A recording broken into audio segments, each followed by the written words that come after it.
প্রিয় শিক্ষার্থীরা, এই ভিডিওটি আপনাদের জন্য। আপনারা যারা ডিগ্রি কলেজে 6 সেমিস্টারে পড়াশোনা করছেন, অর্থাৎ আপনারা 6 সেমিস্টারের পরীক্ষা দিয়েছেন, এমবিবি ইউনিভার্সিটির অধীনে যে ডিগ্রি কলেজ রয়েছে এমবিবি এবং বিবিএম কলেজ, 6 সেমিস্টারের রেজাল্ট আজকেই পাবলিশড হয়ে গেছে। যেই সমস্ত শিক্ষার্থীরা এখনও আপনারা রেজাল্ট দেখেননি, আপনারা রেজাল্ট দেখে নেবেন। ত্রিপুরা বিশ্ববিদ্যালয়ের অধীনে ডিগ্রি কলেজগুলির রেজাল্ট এখনও পাবলিশ করা সম্ভব হয়নি, কারণ এখনও খাতা দেখা শেষ হয়নি, কারণ পরীক্ষাও দেরিতে হয়েছে। এমবিবি ইউনিভার্সিটির তুলনায় ত্রিপুরা বিশ্ববিদ্যালয়ের পরীক্ষা কিন্তু দেরিতে হয়েছে, তাই এখনও সম্পূর্ণ খাতা দেখা শেষ হয়নি। তাই খাতা দেখা শেষ হলে আপনাদের রেজাল্ট পাবলিশ করা হবে। আজকের এই ভিডিওতে গুরুত্বপূর্ণ কয়েকটি বিষয় নিয়ে আলোচনা করছি।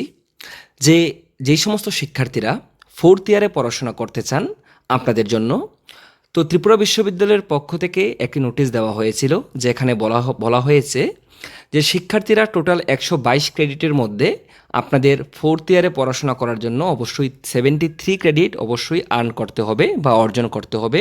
যারা ত্রিপুরা বিশ্ববিদ্যালয়ের অধীনে ডিগ্রি কলেজগুলিতে আপনারা পড়াশোনা করছেন, আপনাদের জন্য। এবং এমবিবি ইউনিভার্সিটির পক্ষ থেকে আজকে যে রেজাল্ট পাবলিশ হয়েছে, সেই রেজাল্টের মধ্যে আপনারা দেখতে পারবেন এখানে টোটাল ক্রেডিট দিয়েছে ওদের 126 ক্রেডিট। অর্থাৎ যারা এমবিবি ইউনিভার্সিটির অধীনে যে কলেজ রয়েছে, দুটি কলেজ এমবিবি এবং বিবিএম কলেজ, সেখানে ওরা মেনশন করেছে ফার্স্ট সেমিস্টার থেকে 6 সেমিস্টার পর্যন্ত তাদের টোটাল ক্রেডিট হচ্ছে 126। এবং আমি যে শিক্ষার্থীর মার্কশিট বা রেজাল্ট নিয়ে আলোচনা করছি, সে টোটাল আর্ন করেছে 126 ক্রেডিট। অর্থাৎ এখানে এমবিবি ইউনিভার্সিটি বলছে তাদের টোটাল ক্রেডিট হচ্ছে 126, এবং আমি যে শিক্ষার্থীর রেজাল্ট নিয়ে আলোচনা করছি সেই 126-এর মধ্যে সে আর্ন করেছে 126 ক্রেডিট।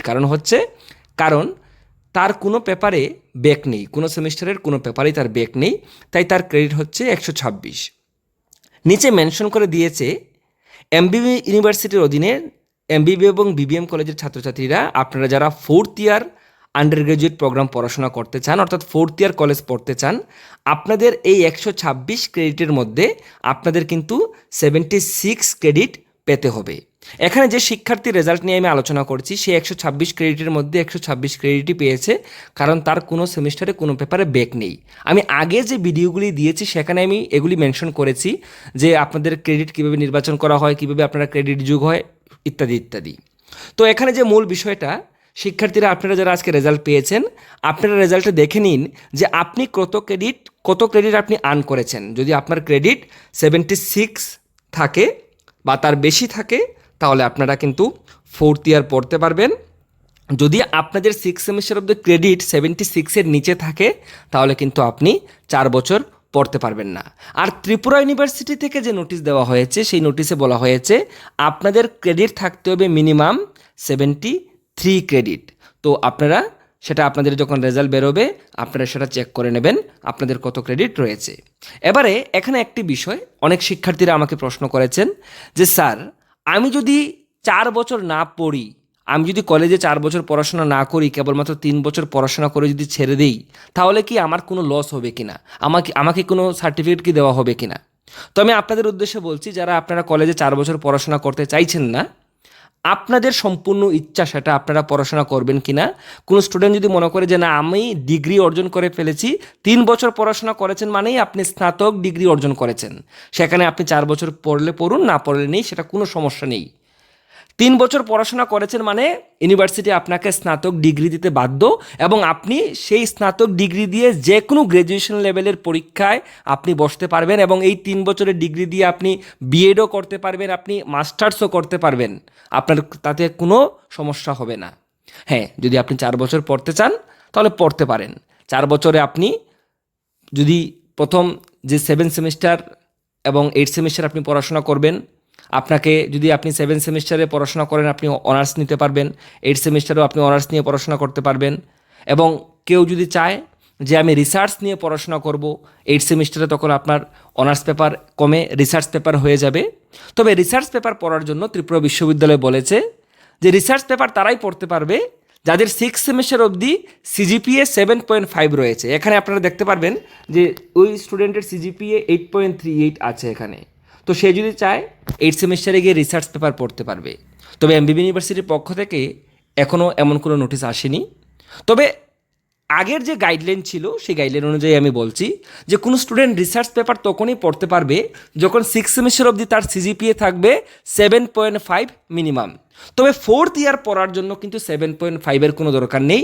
এখানে আপনারা দেখেই নিয়েছেন যে 4th ইয়ার পড়ার জন্য কেবলমাত্র প্রয়োজন 76 ক্রেডিট, কেবলমাত্র প্রয়োজন 76 ক্রেডিট, এবং ত্রিপুরা ইউনিভার্সিটি বলছে 4th ইয়ার পড়ার জন্য প্রয়োজন 72 ক্রেডিট। এবার কোনো শিক্ষার্থী সে যদি রিসার্চ পড়তে চায় তাহলে তাকে কিন্তু 6 সেমিস্টার অবধি সিজিপিএ 7.5 পেতে হবে। সেটা আগের নোটিফিকেশনে বলা হয়েছে, নতুন কিন্তু কোনো নোটিফিকেশন এখনও আসেনি। হতে পারে আগের নোটিফিকেশনটাই কার্যকরী থাকবে। তবে কোনো শিক্ষার্থী যদি মনে করে যে আমি 4th ইয়ার পড়ব না, তাতে কোনো সমস্যা নেই। আপনি 3 বছর পড়াশোনা করেও কলেজ ড্রপ আউট করতে পারেন, কলেজ বাদ দিয়ে দিতে পারেন বা কলেজ ছেড়ে দিতে পারেন। এবং আপনি যদি মনে করেন যে পরবর্তী সময়ে আর 2-3 বছর পরে এসে আপনি আবার 4th ইয়ারে পড়াশোনা করতে পারবেন কি না, তাহলে আমি আপনাদের বলবো হ্যাঁ, এনইপির গাইডলাইন অনুযায়ী আপনি যদি চান পরবর্তী সময়ে 2-3 বছর পরে এসেও আপনি 4 বছরের অর্থাৎ লাস্ট ইয়ারটা আপনি কমপ্লিট করতে পারবেন, তাতে কোনো সমস্যা নেই। এবার অনেকে বলছেন স্যার রিসার্চ পড়ে কি হবে, রিসার্চ পড়ার মধ্যে সুবিধা কী, অনার্স পড়ার মধ্যে সুবিধা কী? তো আমি এই ভিডিওতে আলোচনা করছি না, আমি পরবর্তী সময়ে আরেকটি ভিডিও তৈরি করে দেবো যে আসলে রিসার্চ এবং অনার্সের মধ্যে পার্থক্য কী, রিসার্চ পড়লে কী হবে। আশা রাখছি আজকে যে বিষয়টা আমি আপনাদের বোঝানোর চেষ্টা করছি, যারা এমবিবি ইউনিভার্সিটির অধীনে পড়াশোনা করছেন স্পেশালি, আপনাদের যে ক্রেডিট কত লাগবে আপনারা অনেকেই বলেছেন যে আপনাদের টোটাল 76 ক্রেডিট লাগবে। এখানে আপনারা চেক করে নেবেন যে আপনাদের টোটাল ক্রেডিট 126, তার মধ্যে আপনি কত আর্ন করেছেন। নিচে লেখা থাকবে, যেমন ওই শিক্ষার্থী 126 ক্রেডিটের মধ্যে 126 ক্রেডিটই পেয়েছে, আপনারা আপনাদের কত ক্রেডিট আছে সেটা দেখে নেবেন। যদি আপনি 76 ক্রেডিট বা তার বেশি পেয়ে থাকেন তাহলে আপনি 4th ইয়ার পড়তে পারবেন, আর না হলে কিন্তু আপনি 4th ইয়ার পড়তে পারবেন না। যদি কোনো কোয়েরিজ থাকে কমেন্টসে লিখুন। তাছাড়া আপনারা আমাদের ইনস্টাগ্রাম আইডি প্রাণজিৎ বৈদ্য লিখে সার্চ করে আপনারা সেখানে আমাকে টেক্সট করতে পারেন। তাছাড়া আমাদের ফেসবুক পেজ রয়েছে প্রাণজিৎ বৈদ্য ত্রিপুরা স্টাডি, সেখানে আপনারা আমাকে নক করতে পারেন। সবাই ভালো থাকবেন, সুস্থ থাকবেন, সবাইকে ধন্যবাদ।